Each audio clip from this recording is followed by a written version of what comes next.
സ്നേഹം ദിവ്യസ്നേഹം സ്നേഹം ദിവ്യസ്നേഹം. 26-ാം വാക്യം. അനന്തരം കർത്താവിന്റെ ദൂതൻ ഫിലിപ്പോസിനോട്, നീ എഴുന്നേറ്റ് തെക്കോട്ട് യെരുശലേമിൽ നിന്ന് ഗസയ്ക്കുള്ള നിർജ്ജന വഴിയിലേക്ക് പോക എന്ന് പറഞ്ഞു. ഫിലിപ്പോസ് അങ്ങോട്ട് പോവുകയാണ്. ആരാണ് ഫിലിപ്പോസ്? ആഹാരം വിളമ്പിക്കൊടുക്കുവാൻ ഏർപ്പെടുത്തിയ വ്യക്തികളിൽ ഒരാളാകുന്നു ഫിലിപ്പോസ്. സത്യസന്ധനായ മനുഷ്യൻ, ദൈവഭക്തനായ മനുഷ്യൻ. ദൈവം അവനെ തിരഞ്ഞെടുത്തവനായിരുന്നു. ആഹാരം കൊടുക്കുന്നതിന് വേണ്ടി 7 പേരെ തിരഞ്ഞെടുത്തപ്പോൾ അവന് ആത്മാക്കളെ നേടണമെന്ന ആഗ്രഹം വന്നിട്ട് ശമരിയിൽ ചെന്നിട്ട് സുവിശേഷം പറയുവാൻ വേണ്ടി പോകുന്നു. ഇന്ന് സുവിശേഷം പറയാൻ പറഞ്ഞാൽ ആഹാരം കൊടുക്കാൻ പോകാമെന്ന് പറയുന്നു. എന്താണ് സുവിശേഷം പറയാൻ പറഞ്ഞാൽ? ഓർഫനേജ് ഉണ്ടാക്കാമെന്ന് പറയുന്നു. ഓർഫനേജ് ഉണ്ടാക്കാൻ പറയുകയാണെങ്കിൽ ഓർഫനേജ് ഉണ്ടാക്കണം. സുവിശേഷം പറയാൻ പറഞ്ഞാൽ സുവിശേഷം പറയാനിടയാകണം. പാസ്റ്റായിട്ട് പോകാൻ പറഞ്ഞാൽ പാസ്റ്റായിട്ട് പോകണം. സുവിശേഷകനായി പോകാൻ പറഞ്ഞാൽ സുവിശേഷകനായി പോകണം. മിഷണറിയായി പോകാൻ പറഞ്ഞാൽ മിഷണറിയായിട്ട് പോകണം. ഈ ദേശത്ത് ദൈവവേല ചെയ്യാൻ പറഞ്ഞാൽ ഈ ദേശത്ത് ചെയ്യണം. ആ ദേശത്ത് ദൈവവേല ചെയ്യാൻ പറഞ്ഞാൽ അവിടെ പോയി ചെയ്യണം. അല്ലാതെ നിനക്ക് സൗകര്യമുള്ളിടത്ത് നീ ചെയ്യുന്നതല്ല. നിനക്ക് വരുമാനം കിട്ടുന്നിടത്ത്, നിനക്ക് അനുകൂലമായ സ്ഥിതിയുള്ളിടത്ത്, അതല്ല ദൈവത്തിന്റെ ഹിതം. ദൈവഹിതപ്രകാരം ആരെങ്കിലും ഈ കാലത്തുണ്ടോ എന്നത് അതിശയമുണ്ടാക്കുന്ന കാര്യമാണ്. മനുഷ്യർ തങ്ങളുടെ ഇഷ്ടപ്രകാരം കാര്യങ്ങൾ ചെയ്യുന്നു, എന്നാൽ ഇത് ദൈവഹിതമാണോ എന്ന് അന്വേഷിക്കുന്നില്ല. ഈ ഫിലിപ്പോസ് ആത്മഭാരത്താൽ നിറയപ്പെട്ടു.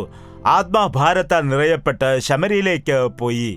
ശമരി എന്ന് പറയുമ്പോൾ യഹൂദന്മാർ അന്യജാതിക്കാരുമായി വിവാഹം കഴിച്ച് ഉണ്ടാകുന്ന ആ സന്തതികളെയാണ് ശമരിയക്കാരായിട്ട് പറയുന്നത്. ആംഗ്ലോ ഇന്ത്യൻസ് എന്നൊക്കെ പറയുന്ന പോലെ, അതായത് ഇംഗ്ലീഷുകാരും ഇന്ത്യക്കാരും. അതുപോലെ അവർ പകുതി ഇംഗ്ലീഷുകാരും പകുതി ഇന്ത്യക്കാരുമാണ്. അതുപോലെ ഇവർ പകുതി ശമരിയക്കാരും പകുതി യഹൂദന്മാരുമാണ്. എന്നാൽ യഹൂദന്മാർ ശമരിയക്കാരെ അവിടെ നിന്ന് വേർതിരിക്കുവാനിടയായി. അവർ ശമരിയിലേക്ക് പോവുകയില്ല.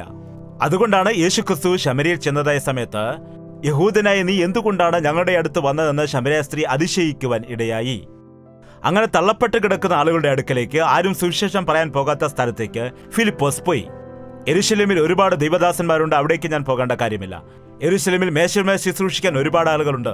ഇതാ തള്ളപ്പെട്ട് കിടക്കുന്ന ഒരു ജനം, ആരും പരിഗണിക്കാത്ത ജനം, അവരുടെ അടുക്കലേക്ക് എനിക്ക് പോകണം. അവർ നശിച്ചു പോകുന്നു എന്ന ആത്മഭാരത്തോടുകൂടി അങ്ങോട്ട് പോകുന്ന സമയത്ത് അവിടെ എന്താണ് നടക്കുന്നത്? നമുക്ക് വായിക്കാം 8-9 വാക്യം. എന്നാൽ ഷീമോൻ എന്ന പേരുള്ള ഒരു പുരുഷൻ ആ പട്ടണത്തിൽ ആഭിചാരം ചെയ്തു താൻ മഹാൻ എന്ന് പറഞ്ഞു ശമരിയ ജാതിയെ ഭ്രമിപ്പിച്ച് പോന്നു. ഇവൻ മഹദി എന്ന ദൈവശക്തി ആകുന്നു എന്നും പറഞ്ഞ് ബാലവൃദ്ധം എല്ലാവരും അവനെ ശ്രദ്ധിച്ചു വന്നു. ഇവിടെ ആഭിചാരം ചെയ്യുന്ന മനുഷ്യൻ എല്ലാ ജനങ്ങളെയും എന്തു ചെയ്യുകയാണ്? ഭയപ്പെടുത്തുകയാണ്. അവൻ മന്ത്രം ചെയ്യുകയാണ്. അമ്മോ, ദൈവത്തിന്റെ മഹാശക്തി ഇവനാണ്. എന്താണ്? മന്ത്രവാദവും അത്ഭുതങ്ങളും അടയാളങ്ങളും. ഹെരോദോ പറഞ്ഞു, ഒരു അത്ഭുതം ചെയ്തു കാണിക്കൂ, ഞാനും യേശുവിൽ വിശ്വസിക്കാമെന്ന് പറഞ്ഞു. നിനക്ക് വേണ്ടി അടയാളങ്ങൾ ചെയ്യുന്നവനല്ല. പരീശന്മാർ പറഞ്ഞു, ഒരു അടയാളം ചെയ്തു കാണിക്കൂ. യോഹന്നാനെ കുറിച്ചുള്ള അടയാളം അല്ല, മറ്റൊന്നും ഞാൻ ചെയ്യുകയില്ല. എന്തെങ്കിലും ഒരു അടയാളം ചെയ്തു കാണിക്കൂ. ഈ കുടം പൊട്ടിക്കാൻ നീ അത് നേരെയാക്കൂ, അല്ലെങ്കിൽ ഒരു കുടം പൊട്ടിച്ചു കാണിക്കൂ. അത് കാണുമ്പോൾ ഒരു അപ്പോൾ എന്ത് തോന്നും? ആ കുടം പൊട്ടിപ്പോയി. ആ കുടം പിന്നെ നേരെയാക്കി, നീ അത് കണ്ടു. അപ്പോൾ നിനക്ക് എന്ത് തോന്നി? നിന്റെ വിശപ്പങ്ങാനും മാറിയോ? നോക്കൂ, ഈ കാലത്ത് എല്ലാം വാക്കുകൾ കൊണ്ടുള്ള പ്രകടനങ്ങളാണ്. എല്ലാം മ്യൂസിക്കിന്റെ പ്രകടനങ്ങളാണ്. ഓവറായിട്ട് മ്യൂസിക് ചർച്ചിൽ വായിക്കുമ്പോൾ എനിക്ക് വളരെ ദുഃഖം ഉണ്ടാകാനിടയാകും. മ്യൂസിക് അല്ല മാനസാന്തരം കൊണ്ടുവരുന്നത്. അത് നിന്റെ ഹൃദയത്തിൽ പ്രവർത്തിക്കുകയില്ല. ആ മന്ത്രവാദിയുടെ അടുക്കിലേക്ക് പോയിട്ട് ഫിലിപ്പോസ് എന്താണ് ചെയ്തതെന്ന് നോക്കുക. അടുത്ത വചനം വായിക്കാം. എന്നാൽ ദൈവത്തിന്റെ രാജ്യത്തെയും യേശുക്രിസ്തുവിന്റെ നാമത്തെയും കുറിച്ചുള്ള സുവിശേഷം അറിയിക്കുന്ന ഫിലിപ്പോസിനെ അവർ വിശ്വസിച്ചപ്പോൾ പുരുഷന്മാരും സ്ത്രീകളും സ്നാനം ഏറ്റു. ദൈവത്തിന്റെ രാജ്യത്തെക്കുറിച്ചും യേശുക്രിസ്തുവിൻ്റെതായ നാമത്തെക്കുറിച്ചും ഏത് പ്രസംഗകനായാലും ശരിയാണോ അല്ലയോ നിങ്ങൾക്ക് മനസ്സിലാക്കണമെന്നുണ്ടെങ്കിൽ ദൈവത്തിന്റെ രാജ്യത്തെക്കുറിച്ചും യേശുക്രിസ്തുവിന്റെ നാമത്തെക്കുറിച്ചും എത്ര വാക്കുകൾ അവരുടെ പ്രസംഗങ്ങളിൽ വരുന്നുണ്ട് എന്ന് നിങ്ങൾ നോട്ട് ചെയ്ത് നോക്കുക. ഒരു തവണ പോലും പറയുന്നില്ല എങ്കിൽ, അല്ലെങ്കിൽ 1-2 തവണ മാത്രം പറഞ്ഞ് ബാക്കിയുള്ള കാര്യങ്ങൾ പറയുകയാണെങ്കിൽ അത് ശരിയായ ഉപദേശം അല്ല. ദൈവത്തിന്റെ രാജ്യത്തെക്കുറിച്ചും ഇന്ന് ദൈവദാസന്മാർ ലോകത്തെക്കുറിച്ച് മാത്രമാണ് സംസാരിക്കുന്നത്. ദൈവമക്കളും വളരെ ആഗ്രഹത്തോടെ കേൾക്കുന്നു. ഭൗതിക വിഷയങ്ങളെക്കുറിച്ച് പറയുമ്പോൾ എന്താണ്? ഈ ലോകത്തിൽ ദൈവം നിങ്ങൾക്ക് നല്ലൊരു വീട് നൽകും, നിങ്ങൾക്ക് കാറുകൾ നൽകും, നിങ്ങൾക്ക് അത് നൽകും. ഏത് രാജ്യമാണിത്? ഏത് രാജ്യം? ഈ രാജ്യം. ഈ രാജ്യത്ത് നിങ്ങൾ വലിയവരായിത്തീരും, ഈ രാജ്യത്ത് നിങ്ങൾ അനുഗ്രഹിക്കപ്പെടും എന്ന് എല്ലാം ഭൗതിക കാര്യങ്ങളെക്കുറിച്ച് മാത്രം സംസാരിക്കുകയാണെങ്കിൽ അത് ശരിയായ ഉപദേശം അല്ല. ഇന്ന് അനേകം ദേവദാസന്മാരുടെ പ്രസംഗം ശ്രദ്ധിച്ചാൽ, നിങ്ങൾ പഴയ പ്രസംഗങ്ങൾ കേട്ടാൽ നരകത്തെയും സ്വർഗത്തെയും കുറിച്ച് പ്രസംഗിക്കാതെ അവർ പ്രസംഗം അവസാനിപ്പിക്കുകയില്ലായിരുന്നു. എന്നാൽ ഈ കാലത്ത് നരകവും സ്വർഗവും എന്നുള്ള ഒറ്റ വാക്കുപോലും പറയാതെ പ്രസംഗം അവസാനിപ്പിക്കുന്നു. എന്താണ്? നാം ജീവിക്കുന്നതായ ജീവിതം, മനുഷ്യന്റെ ആയുസ് 70 വർഷം, ഏറിയാൽ 80 വർഷം. അത് മോശയാണ് എഴുതിയത്. അവൻ 120 വർഷം ജീവിച്ചു. ആ സങ്കീർത്തനം എഴുതിയത് മോശയാകുന്നു. ആ സങ്കീർത്തനത്തിന്റെ മുകളിൽ എഴുതിയിട്ടുണ്ട് മോശ എഴുതിയ സങ്കീർത്തനം എന്ന്. അത് മോശയുടെ കാലത്താണ് എഴുതിയത്. എന്നാൽ ഇന്ന് മനുഷ്യന്റെ ആയുസ് 40 വയസ്സ്. ബിപിയും ഷുഗറും ചെക്ക് ചെയ്താൽ, ഗുളിക കഴിച്ചാൽ ഒരു 50 വർഷം വരെ പോകും. ഇനിയും കുറെ നാൾ മുൻപോട്ട് പോയാൽ മനുഷ്യന്റെ ആയുസ് 20 വയസ്സ് എന്നും പറയാൻ പോകുന്നു. 20 വയസ്സ് പോലും ജീവിക്കാൻ കഴിയും. എത്രയോ യൗവനക്കാർ ഇന്ന് ആത്മഹത്യ ചെയ്ത് മരിക്കുന്നവർ ഉണ്ട്. ടീനേജ് പ്രായത്തിലുള്ള അനേകർ ആത്മഹത്യ ചെയ്യുന്നവരുണ്ട്. ചെറുപ്രായത്തിൽ തന്നെ ആത്മഹത്യ ചെയ്യുന്നത് എത്ര ദാരുണമാണ്. പണ്ടൊക്കെ പ്രായം ചെന്ന ആളുകളായിരുന്നു നിരാശപ്പെടുന്നത്. എന്താണ്? ഞങ്ങളെ നോക്കുവാൻ ആരുമില്ല, ഞങ്ങളെ പരിഗണിക്കാൻ ആരുമില്ല, അതുപോലെ രോഗത്താൽ ഭാരപ്പെടുന്നു എന്ന് പറഞ്ഞവർ ഒരുപാട് ക്ഷീണിക്കുമായിരുന്നുവെങ്കിലും ഈ ഡിപ്രഷന്റെ കാര്യമൊന്നും വന്നില്ലായിരുന്നു. രോഗബാധിതരായി കിടക്കാമായിരിക്കും, അല്ലെങ്കിൽ പ്രായാധിക്യത്തിൽ കിടക്കയിൽ ആയ ആൾക്കാർ ഇങ്ങനെ കിടക്കും എന്ന് പറഞ്ഞു. എന്താണ്? ഇപ്പോൾ 20 വയസ്സാകുമ്പോഴേ കിടക്കയിലാവുന്നു. എന്താണ്? 20 വയസ്സാകുമ്പോൾ തന്നെ ഡിപ്രഷൻ ഉണ്ടാകുന്നു. യൗവനക്കാരെ ഇന്ന് എന്താണ് ഭരിക്കുന്നതെന്ന് അറിയാമോ? ഒരു തരത്തിലുള്ള നെഗറ്റീവ് ചിന്തകൾ, ഒരു തരത്തിലുള്ള വിരക്തി, നെഗറ്റീവായിട്ടുള്ള വിചാരങ്ങൾ അവരുടെ ജീവിതത്തിൽ നിരാശ കൊണ്ട് നിറഞ്ഞിരിക്കുന്ന അവസ്ഥകളാണ്. അത് മനസ്സിലാക്കിയ നാം ശ്രദ്ധ വഹിക്കണം. നോക്കൂ, മനുഷ്യന്റെ ആയുസ് ചുരുക്കമാകുന്നു. അത് ദുഃഖവും പ്രയാസവുമാകുന്നു. മനുഷ്യന്റെ ജീവിതം നോക്കിയാൽ നമ്മുടെ ജീവിതത്തിൽ കഷ്ടതയും ബുദ്ധിമുട്ടുമാണ് കൂടുതൽ ഭാഗവും. കഷ്ടത അനുഭവിക്കണം, വേദന അനുഭവിക്കണം, ബുദ്ധിമുട്ടണം, ആഹാരം ഉണ്ടാക്കണം, കഴിക്കണം, വീട്ടിലെ പണികൾ ചെയ്യണം, വസ്ത്രം കഴുകണം. അബ്ബബ്ബോ, എന്തൊരു കഷ്ടതയാണ്. എന്താണ്, നിങ്ങൾ വസ്ത്രം കഴുകാറില്ലേ? തിങ്കളാഴ്ച കഴുകിയതല്ലേ ഉള്ളൂ. ഇതാ ഒരു കൂട്ടം വീണ്ടും ആയിരിക്കുന്നു. ചില വീടുകളിൽ ചെന്നാൽ ഇങ്ങനെ കെട്ടുകണക്കിന് തുണികൾ ഇങ്ങനെ തൂക്കിയിട്ടേക്കുന്നത് കാണാം. ഒരു സ്ത്രീയെ സംബന്ധിച്ച് നോക്കുകയാണെങ്കിൽ എത്ര കഷ്ടതയാണ് അവർ വീട്ടിൽ അനുഭവിച്ചു കൊണ്ടിരിക്കുന്നത്. വസ്ത്രം കഴുകണം, പാചകം ചെയ്യണം, വീടൊക്കെ അടിച്ചു വൃത്തിയാക്കി സൂക്ഷിക്കണം. നിങ്ങൾക്കൊരിക്കലും മടുപ്പ് തോന്നുകയില്ലേ? മകളെ, നിങ്ങൾക്ക് മുഷിയത്തില്ലേ എപ്പോഴും പണി ചെയ്യാൻ? നമുക്ക് സ്വർഗത്തിൽ പോകാൻ മതി. അവിടെ അടുക്കള പണിയൊന്നുമില്ല, അവിടെ കിച്ചണില്ല, കിച്ചണുമില്ല, ടോയ്ലറ്റുമില്ല. എത്ര മനോഹരമായിരിക്കും വീട്. നോക്കൂ, ആ രാജ്യത്തെക്കുറിച്ച് ചിന്തിക്കുമ്പോൾ തന്നെ എത്ര സന്തോഷമാണ് നമുക്കുണ്ടാകുന്നത്. നമ്മുടെ പൗരത്വം സ്വർഗത്തിലായിരിക്കുന്നു. നാം ഈ ലോകത്ത് യാത്രികരായിരിക്കുന്നു. അതുകൊണ്ട് നമ്മുടെ ജീവിതത്തിലെ ഈ കഷ്ടതയും ബുദ്ധിമുട്ടും ഒന്നും നിങ്ങൾ കണക്കിടേണ്ട. നമ്മുടെ ലക്ഷ്യം ദൈവം ശില്പിയായി നിർമ്മിച്ചിരിക്കുന്നതായ ആ പട്ടണമാണ്. ആ പട്ടണത്തെ നമുക്ക് ലക്ഷ്യമാക്കി യാത്ര തുടരാം. അബ്രഹാം ധനവാനായിരുന്നിട്ടും ധനത്തിന്മേൽ അവൻ ആശ വെച്ചില്ല. സ്വർഗത്തിലേക്ക് കണ്ണുയർത്തി ആ സ്വർഗത്തിന് വേണ്ടി അവൻ കാത്തിരുന്നു. അവന്റെ മക്കളായിരിക്കുന്ന വിശ്വാസികളായിരിക്കുന്ന നാം നമ്മുടെ ജീവിതത്തിലും അങ്ങനെ ഒരു ലക്ഷ്യം ഉണ്ടായിരിക്കണം. ഇതിനെക്കുറിച്ച് കേൾക്കുകയും പറയുകയും ചെയ്യുമ്പോൾ ആഗ്രഹം ഉണ്ടാകും. എന്നാൽ എത്രത്തോളം നിങ്ങൾ ഭൗതിക വിഷയങ്ങളിൽ ആശ വെച്ച് ഇരിക്കും? ഫിലിപ്പോസ് പോയി ദൈവത്തിന്റെ രാജ്യത്തെക്കുറിച്ച് സുവിശേഷം പ്രസംഗിക്കുവാൻ ഇടയായി. യേശുക്രിസ്തുവിന്റെ നാമത്തിൽ, എല്ലാ നാമത്തെക്കാളും മേലായ നാമം യേശുക്രിസ്തുവിന്റെ നാമം. ആകാശത്തിന് കീഴെ ഭൂമിയുടെ മധ്യയിൽ മറ്റൊരു നാമം ഇല്ല. എല്ലാ മുഴങ്കാലും അവന്റെ മുൻപിൽ മടങ്ങും, എല്ലാ നാവും കർത്താവെന്ന് ഏറ്റുപറയും. യേശുക്രിസ്തുവിന്റെ നാമത്തെ എത്രമാത്രം നാം പറയുന്നുണ്ട്, അവന്റെ ശക്തിയെ എത്രമാത്രം നാം പ്രാപിക്കുന്നുണ്ട്, അവന്റെ നാമത്തിന്റെ പ്രത്യേകത നാം എത്രമാത്രം മനസ്സിലാക്കുന്നുണ്ട്. അവൻ എല്ലാവരെ പോലെയുമുള്ള വ്യക്തിയല്ല.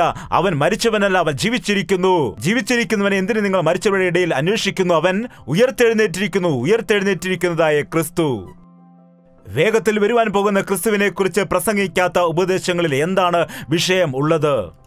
ഫിലിപ്പോസ് ചെന്നിട്ട് യേശുവിനെ കുറിച്ച് പ്രസംഗിക്കാനിടയായി. യേശുവിന്റെ നാമത്തിൽ നിങ്ങൾക്ക് സൗഖ്യമുണ്ട്, യേശുക്രിസ്തുവിന്റെ നാമത്തിൽ നിങ്ങൾക്ക് വിടുതലുണ്ട്, യേശുക്രിസ്തുവിന്റെ നാമത്തിൽ നിങ്ങളെ ബാധിച്ചിരിക്കുന്ന ഭൂതത്തിൽ നിന്ന് നിങ്ങൾക്ക് വിടുതൽ ലഭിക്കും. യേശുവിന്റെ നാമത്തിൽ എല്ലാ ശാപവും അഴിഞ്ഞു പോകുന്നു, എല്ലാ ദോഷവും വിട്ടുമാറുന്നു.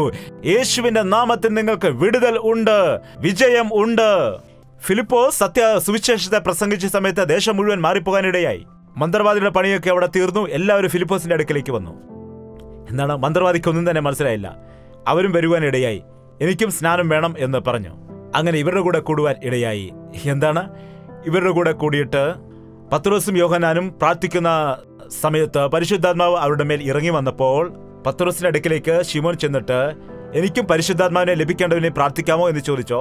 അങ്ങനെ ചോദിച്ചിരുന്നെങ്കിൽ അത് യഥാർത്ഥ മാനസാന്തരം എന്ന് പറയാമായിരുന്നു. എന്താണ് അവൻ ചെയ്തത്? പണക്കിഴി മുൻപിൽ വെച്ചിട്ട് പണക്കിഴിയുമായിട്ട് ദൈവത്തിന്റെ അനുഗ്രഹം പണക്കിഴി കൊടുത്തിട്ട് വാങ്ങുവാൻ ആഗ്രഹിക്കുന്നുണ്ടോ? പ്രോഗ്രാം സ്പോൺസർ ചെയ്ത അനുഗ്രഹം കിട്ടുമെന്നാണോ വിചാരിക്കുന്നത്? അങ്ങനെയുള്ള ആഗ്രഹത്താൽ ഒരിക്കലും സ്പോൺസർ ചെയ്യരുത്. ദൈവം നിന്നെ അനുഗ്രഹിക്കാൻ ഇടയാകും, അത് വേറെ വിഷയമാണ്. എന്നാൽ പണം കൊടുത്ത് അനുഗ്രഹം വാങ്ങാൻ കഴിയുമെങ്കിൽ ധനവാന്മാരെല്ലാം സ്വർഗത്തിലും നാം പാതാളത്തിലും ആയിരിക്കും കിടക്കുന്നത്. എന്താണ്? ക്രോധ ദിവസത്തിൽ സമ്പത്ത് ഉപകരിക്കുന്നില്ല. പണം കൊടുത്ത് ദൈവത്തിന്റെ അനുഗ്രഹം വാങ്ങിക്കാൻ തുടങ്ങുകയാണോ? പത്രോസ് ചോദിക്കുകയാണ്, ദ്രവ്യം കൊടുത്ത് ദൈവത്തിന്റെ അനുഗ്രഹം പ്രാപിക്കാൻ തുടങ്ങുന്നുവോ?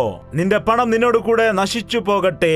നിന്റെ ഹൃദയം ദൈവസന്നിധി നേരുള്ളതല്ലായക കൊണ്ട് ഈ കാര്യത്തിൽ നിനക്ക് ഒരു പങ്കും ഓഹരിയുമില്ല. ഇങ്ങനെ ഉപദേശിക്കുന്ന സുവിശേഷകന്മാരുണ്ടെങ്കിൽ മനുഷ്യർക്ക് മാനസാന്തരമുണ്ടാകും. എന്താണ്? നെല്ലൂരിൽ എൻ്റെ പിതാവ് എഞ്ചിനീയറായിട്ട് ജോലി ചെയ്യുകയും ദൈവവേല ചെയ്യുകയുമായിരുന്നു. ജനങ്ങളൊക്കെ തറയിലായിരുന്നു ഇരിക്കുന്നത്. അന്ന് ആരോ ഒരാൾ അവിടെ കാണുവാൻ വേണ്ടി വന്നു. ഒരു പണക്കാരൻ എല്ലാവരുടെ മുൻപിൽ എഴുന്നേറ്റ് നിന്നിട്ട്, നോക്കൂ ശിവപ്രകാശേ, ഇതാ ഈ 2000 രൂപ വാങ്ങിച്ചിട്ട് പാ വാങ്ങിക്കൂ എന്ന് പറഞ്ഞു. എന്താണ്? ആളുകൾ തറയിലാണ് ഇരിക്കുന്നത്, 2000 രൂപ വാങ്ങിച്ചിട്ട് പാ വാങ്ങിക്കൂ എന്ന് പറഞ്ഞപ്പോൾ ദേവദാസൻ പറഞ്ഞു, നിങ്ങളവിടെ ഇരിക്കുക, നിങ്ങൾക്ക് മാനസാന്തരം വന്നിട്ടില്ല. നിങ്ങളുടെ പണം വാങ്ങിച്ചിട്ട് പാ വാങ്ങിച്ചാൽ അതിലിരിക്കുന്ന ഇവരങ്ങനെ മാനസാന്തരപ്പെടും. മാനസാന്തരപ്പെടാതെ നീ കൊടുക്കുന്നതൊന്നും ദൈവത്തിന് ഹിതം ആവുകയില്ല. നിന്റെ കയ്യിൽ കുഷ്ഠരോഗം വെച്ചിട്ട് നീ ഒരു നല്ല ലഡു വാങ്ങിച്ചിട്ട് ആർക്കെങ്കിലും കൊടുത്താൽ അവർ വാങ്ങിച്ചു കഴിക്കുമോ? മുഷിഞ്ഞ കൈയുമായി തരുന്ന ഒരു ലഡു നിങ്ങൾക്ക് വാങ്ങാൻ കഴിയുമോ? ദൈവം നോക്കുന്നത് ശുദ്ധമായ ഹൃദയമാണ്, നുറുങ്ങുന്ന ഹൃദയമാണ്. ഈ കാലത്ത് പണം കൊടുത്ത് ദൈവത്തെ വാങ്ങാൻ ആഗ്രഹിക്കുന്നവരുണ്ട്. പരിശുദ്ധനായ സ്നേഹമുള്ള പിതാവേ, ഒരിക്കൽ കൂടി ഞങ്ങളെ ദർശിക്കണമേ. കർത്താവ് യേശുവിന്റെ നാമത്തിലുള്ള ശക്തിയെക്കുറിച്ച് ഈ ദിവസം ഞങ്ങൾ വളരെ വ്യക്തമായി ഗ്രഹിച്ച് അത് അനുഭവിക്കുവാൻ സഹായിക്കണമേ. എന്റെ നാമത്തിൽ ദൈവിക വിടുതലുണ്ടെന്നതിന്റെ വചനത്താൽ ഓരോ തവണയും ഞങ്ങൾക്ക് ബുദ്ധിമുട്ടുകൾ ഉണ്ടാകുമ്പോൾ, ഓരോ തവണയും ഞങ്ങൾക്ക് പ്രശ്നങ്ങൾ ഉണ്ടാകുമ്പോൾ, ഓരോ സമയത്തും ഞങ്ങൾക്ക് കഷ്ടതയുണ്ടാകുമ്പോൾ, ഓരോ സമയത്തും ഞങ്ങൾക്ക് പ്രതികൂലം ഉണ്ടാകുമ്പോൾ, ഞങ്ങൾ മുഴങ്കാൽ മടക്കി നിന്റെ നാമത്തിൽ പ്രാർത്ഥിക്കുവാനുള്ള ശക്തി നിന്റെ മക്കൾക്കെല്ലാം നൽകണമെന്ന്, ഞങ്ങളെ എല്ലാവരെയും നീ ബലപ്പെടുത്തണമെന്ന് പ്രാർത്ഥിക്കുന്നു. നിന്നോട് കൂട്ടായ്മ ആചരിക്കാനുള്ള ശക്തി ഞങ്ങൾക്ക് നൽകണമേ കർത്താവേ. ശക്തമായ ഒരു ആത്മീയത ഞങ്ങൾക്ക് നൽകണമേ. മൂഢഭക്തിയിൽ നിന്ന് ഞങ്ങളെ വിടുവിക്കുമാറാകണമേ. ആചാരത്തിന് വേണ്ടിയുള്ള ഭക്തിയിൽ നിന്ന് ഞങ്ങളെ വിടുവിക്കണമേ. ഞങ്ങളുടെ ഹൃദയങ്ങളെ ശുദ്ധീകരിക്കുന്ന ഭക്തി ഞങ്ങൾക്കെല്ലാം നൽകണമേ. വിശ്വാസം ഞങ്ങൾക്ക് നൽകണമേ. ഹൃദയ വിശുദ്ധി ഞങ്ങൾക്ക് നൽകണമേ. ഞങ്ങളിൽ കൂടി അത്ഭുത കാര്യങ്ങൾ നിന്റെ നാമത്തിന്റെ മഹത്വത്തിന് വേണ്ടി നീ നടത്തി തരണമെന്ന് പ്രാർത്ഥിക്കുന്നു. ഞങ്ങളെ ഉപയോഗിച്ചുകൊണ്ട് ഞങ്ങളുടെ ചുറ്റുപാട് നശിച്ചു പോകുന്ന ആത്മാക്കളെ രക്ഷിക്കുവാൻ ഞങ്ങളിലൂടെ സഹായിക്കുമാറാകണമെന്ന് യേശു ക്രിസ്തുവിന്റെ നാമത്തിൽ അപേക്ഷിക്കുന്നു പിതാവേ. ആമേൻ, ആമേൻ, ആമേൻ.